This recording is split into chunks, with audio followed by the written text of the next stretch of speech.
Welcome to the 311 Griffin YouTube channel. We're reviewing the VSN Phantom. I believe this is version 2.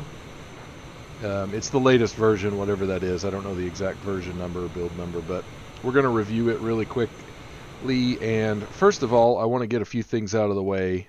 I don't typically do VSN mods. I've tried a few in the past, and especially the ones that required FC3 aircraft and didn't have their own cockpits, or didn't have systems modeled so that they could do a clickable cockpit. I tended to avoid those because they were good eye candy and they were kind of fun to play with, but it just really wasn't worth the time and hard drive space for me, and so I tended to avoid those. I wasn't going to download this, but I watched some of Douglas Wrangle's videos, and I realized they had a clickable cockpit, so I thought, I'll give it a shot. So that's the first thing I wanted to talk about. The second thing is some of the things I did, just testing it out, I didn't necessarily do correctly. For instance, I did some carrier landings and takeoffs, and I did not use my flaps at all, and I think that perhaps I should have. So I'm not going to criticize the mod too much based on what I saw in those areas. I'm just going to talk about what I saw that was either good or bad or average, that was obviously part of the mod. So we're going to get right into the bad.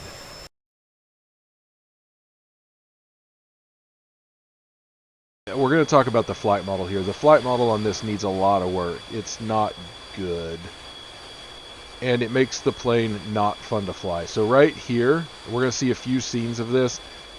I was not stalling the aircraft. I was being very, very gentle with the aircraft. I fly Warbirds. I fly the F-86. Even when I'm flying the F-16, there are times I pull very aggressively, but I do it intentionally. And this plane, right at this point, I have zero control. It's not responding to anything I'm saying. And at the start of that, I was doing 300 knots. Well, I was doing 500 when the mission starts. Here you can see I'm doing like 300 knots. I do start to turn. I did initiate that turn, but before it got to that wing tilt, like right here, this is all the computer. That's all the flight model. And there was nothing I could do at all. And I got into this state a lot playing with this mod in all kinds of things. And I was being really gentle with the aircraft. So this is the start of a mission. Every mission start, you're going to pitch up wildly. And that's me being on the stick, forward pressure on the stick a little bit, and trying to trim it out. Like, this is me used to the aircraft doing this. It's very tail heavy, and I could kind of trim it out, but it took a lot of work. All of these are mission starts. This one in particular was one of my early mission starts, and it pitched up so much that I thought, well, I'll just kind of like go over the top with it and see if I could trim it out on the backside. And it got into this spin, and I didn't start trying to recover from the spin at first. Like right there, that's when I started trying to recover from the spin. I backed off my throttles, and like that, that is just ridiculous. It was a fun ride, but, and I'm not saying that an F4 Phantom couldn't get into this kind of a situation. I just don't feel like it's very realistic. You might be sitting there saying like, but wait, Max, you've never flown a Phantom, you know nothing about them. You're correct. But I don't think that should happen, especially under the circumstances. So what I did find was that if you push forward on the stick pretty aggressively and hit escape to start the mission, and then just started trimming, you got to trim it a bunch. But I could eventually get it trimmed within a couple degrees of horizontal flight. Of course, you got to constantly monitor that, but that seemed to work. But you got to give yourself time at the mission start. So another thing I noticed, this is more a bug with DCS than with the mod, but you'll see a contact on the radar there. There's nothing in front of me. There was in the mission, but when I went to the replay, that plane took off somewhere else, and the radar contact was still coming up on the radar. I don't blame the mod for that. I blame DCS, because the replays are garbage most of the time. And Eagle Dynamics, if you're watching this, please fix that. The other thing is, I just fired the cannon. That was one press on the cannon, and it just fires all the ammo. There's nothing you can do about it. So now let's get to the average stuff. These are things that I find to be good, but they might need some work. I need to be honest. That right there was an AIM-9. I have no idea how to get tone on the AIM-9. I tried a few different things and just couldn't figure it out. I would really love to be able to fire AIM-9s with this, but I never could do it. So the radar is pretty good. It's cool that it works. As far as I know, it's fairly realistic. I don't really know how to set the missiles up, so you know I can get them to fire. I'm not trying to show you guys procedural stuff here, but I switched over to make sure my AIM-7s were active and locked him up. It's really hard to lock the radar up. That's what we're going to talk about next, but you can get kills and it's kind of fun. It's really difficult to slew the radar and to work with the radar. It is a lot of work. And I could be doing something wrong here, to be honest, but I messed around with the controls and I could not find a better way to do it because I couldn't get an axis assigned that would actually slew that cursor. There are some in there by default, but they don't work. So especially when the target's maneuvering and close to you, or you're maneuvering, it's really hard. So this target is pretty close, and you can see I'm still fighting the flight model here. This thing will not fly steady, and I've got it fairly well trimmed, or I did, but I'm trying to just maneuver to make sure my radar can still see the target and get the cursor over the target. And you've got the contacts, they pop up on the radar and they kind of stay there because it's building a track. And I'm not complaining about that. I like it. It seems to be realistic, but it just makes it really hard to get on the target and lock them up. And the reason for that is I'm using the keyboard commands that are defaulted to the TDC cursor left, right, up, and down, because I can't get the axis controls to work. Like I said, there may be a better way to do it that I'm missing. There may be something that I don't know about that could make that better, but it was really tricky to lock up targets unless they were very far out. And here's the controls. I just went to axis commands. I thought maybe that I could do this mouse, the TDC slew horizontal and vertical mouse, but it won't let you assign anything there. So I couldn't really figure out how to fix that. Okay, next is the carrier operations, and this is in average because technically you can do carrier ops. There I'm lowering the hook. I'm about to drop the gear. Those things work. I do want to remind everyone that I'm not using my flaps, and it could have made it a little bit better if I would have used my flaps. There's the hook animation. And I'm pitching up partially on purpose, but I didn't mean to pitch up that high. That's just the way the thing flies. And then here comes the gear. It doesn't have a modern HUD, so I don't know if there's a different HUD that you could get for trying to come in and land. Maybe there is, and I don't know how to do it. I didn't even think about flipping the dial. I should have flipped the dial because there might be another HUD mode there. But it's an older jet. You can see the forward slats working there.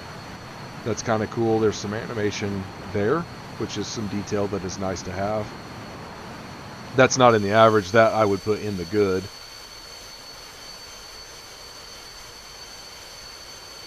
It's hard to land. If you're used to older aircraft, it's probably easier. If you fly the MiG-21, this might make more sense to you.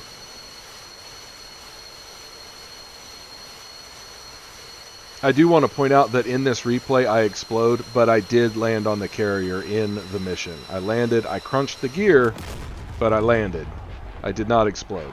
The more disappointing thing was the carrier takeoffs. And again, I didn't use my flaps. It might have made things a little better, but there's no telling what your pilot is going to do in terms of blacking out or redding out whenever you take off from an aircraft carrier. We've got a couple here. I blacked out or pseudo blacked out a couple of times. This one I red out and then I black out for no apparent reason. And that's flight model stuff. And then you crash. I never could get to take off from the carrier. I need to try it with flaps deployed just to see if that helps.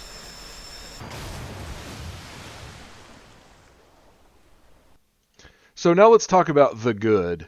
And there is a lot of good stuff in this module. I'm going to go through this pretty quick, but the exterior model itself, I think looks pretty good. That's the eye candy that we all want to see. It's probably the least important thing in a module. And I mean that seriously, because what makes DCS DCS is the systems modeling and integration and the flight models. That's what makes DCS really kick. These animations are really good. The model's really good. I think that they've done a wonderful job with that. It's a lot of fun to look at. You know, it's really good. It's well done in that respect. The cockpit is good. The clickable cockpit is good. I wish there was more integration and things that you could click that actually did stuff. That might happen in the future.